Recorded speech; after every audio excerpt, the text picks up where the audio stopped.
The Nationals are currently one of the worst teams in baseball. Ever since their World Series championship back in 2019, things haven't been pretty. And today I'm going to be talking about the Nationals as a whole, back from when they won the World Series and were very competitive up to present day. Now, from 2012 to 2019, they were a very competitive team. In fact, in this span, they had 8 straight winning seasons. They had offensive stars in players like Anthony Rendon and Ryan Zimmerman. And they also had 2 clear-cut aces in Max Scherzer and Stephen Strasburg. So they were competitive for a very long time, and like I said, back in 2019, they won the World Series. In this 2019 season, they finished 93-69 and had one of the best offenses in baseball. They had 3 MVP caliber hitters in Anthony Rendon, Juan Soto, and Trey Turner. And it wasn't just these 3 players doing all of the work offensively, as they had 9 hitters with at least 15 home runs in 2019. On top of that, they had one of the best starting rotations in all of baseball. They had a 3-headed monster that consisted of Stephen Strasburg, Max Scherzer, and Patrick Corbin. All 3 of these pitchers had a sub 3.5 ERA to go along with 230 plus strikeouts. 2019 was really one of the last chances for the Nationals to win the World Series in their competitive window. They had a lot of expiring contracts on this team, and a lot of their productive players were getting up there in age.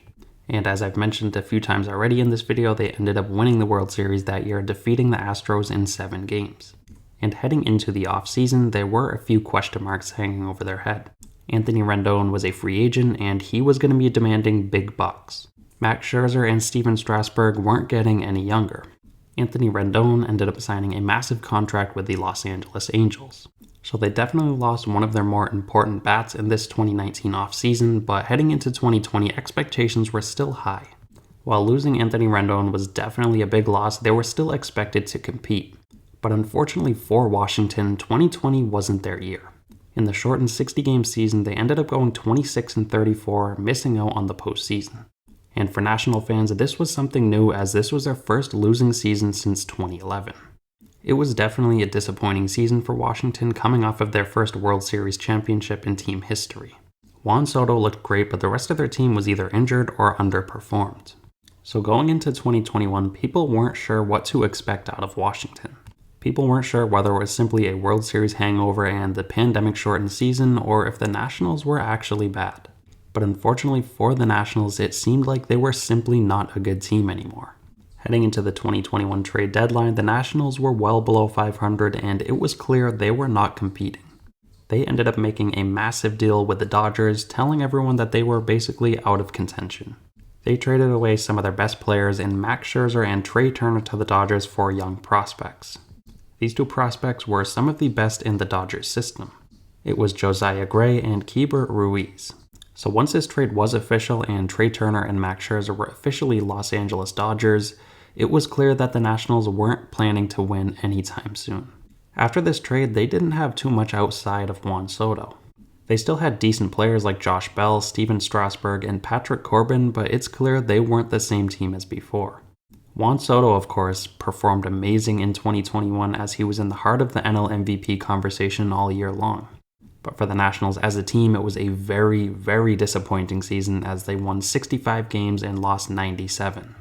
Heading into this season, this was one of the few times where the Nationals really weren't expected to compete. And so far in 2022, they have looked exactly as we expected, like one of the worst teams in baseball. As we stand today, they currently sit at 12-26. They have the 2nd worst record in all of baseball, only better than the Cincinnati Reds. And the way the Reds have been playing lately, it really looks like the Nationals could be pushing for the worst record in baseball. And it really looks like things aren't going to get better anytime soon. Juan Soto seems like he's on an island in Washington. He does have a couple decent teammates like Josh Bell and the players acquired in the Scherzer-Trey Turner deal, but outside of that, it's really not much. And it's definitely not enough to be competing in the NL East. Like, the Nationals look very bad right now, and it doesn't look like they're going to be competitive for a very long time. I know Juan Soto's only 23 years old, and he has a World Series ring, so he really can't complain too much, but for his future, things don't look too good. It looks like he could be in a similar situation that Mike Trout has been in over the past 5 years. There is no doubt in my mind that Juan Soto is going to be putting up MVP caliber seasons year in and year out. But like Mike Trout, his MVP numbers might go to waste because the Nationals aren't going to be competing. Their pitching rotation right now is an absolute disaster. They have the second worst team ERA in all of baseball at 4.98. Their starting rotation reads as follows: Patrick Corbin with a 6.28 ERA, Josiah Gray with a 4.34 ERA, Erick Fedde with a 4.24 ERA, Joan Adon with a 7.03 ERA, and Aaron Sanchez with a 7.94 ERA. They also do have Steven Strasburg, who is on the shelf, who simply seems to always be injured. If he does come back, he might provide a spark for this rotation, but you really can't guarantee it with all the injuries that he's had, and he's also getting into his mid-30s. So their starting rotation is definitely one of the worst in baseball, and I don't expect things to get better very soon. I do want to give credit to Josiah Gray because he was one of the centerpieces of the Trey Turner-Max Scherzer deal to LA. He's a young player, he's shown promise, and he really does have a good long-term outlook. But outside of Gray, I don't see any of these pitchers in the rotation right now being a part of the Nationals' plans moving forward. As for their bullpen, they don't have too many reliable arms right now, but there is one player who I think is pretty solid.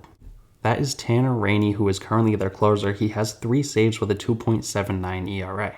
But like I said, outside of him, there's not very many reliable options in this bullpen.